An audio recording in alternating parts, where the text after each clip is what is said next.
Nikita Mirzani beri Loli kesempatan terakhir jika masih ingin dianggap anak, dilepas ke luar negeri. Nikita Mirzani dirundung ketakutan akan keputusannya kembali menyekolahkan Loli ke luar negeri. Kendati takut, Nikita memilih membuang kekhawatirannya itu.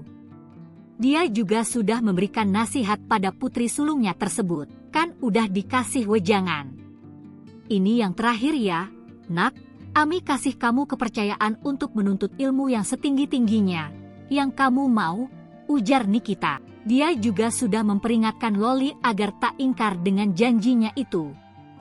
Nikita mengatakan, putrinya masih memiliki semangat untuk belajar. Kalau dia masih mau sekolah ke luar negeri dan dia meminta disekolahkan lagi ke luar negeri, berarti memang itu anak masih mau belajar, kata Nikita. Di sisi lain, Loli juga sudah meminta maaf atas kesalahan yang ia perbuat selama ini. Bagi Nikita, permintaan maaf Loli itu sudah cukup mengobati kekecewaannya selama ini pada anak sulungnya itu.